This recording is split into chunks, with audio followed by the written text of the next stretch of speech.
यहाँ दिनमा आएर पनि हामी घुमेर जान सक्ने रहेछ। यहाँको हरियाली हेर्नुहोस्, यस्तो दामी छ यहाँको।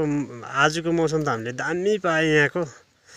यहाँ हामी दिनमा आएर घुमेर पनि जानु सक्ने रहेछ, बेलुका यहाँ स्टे पनि गर्नु सक्ने रहेछ। मजाको जग्गा रहेछ। हेर्नुहोस् यो माथि माथि पहाडहरू कस्तो मजाको सुनसान जग्गा रहेछ।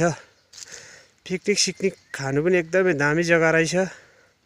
यहाँको एकदमै मौसम दामी रहेछ, सुनसान जग्गा।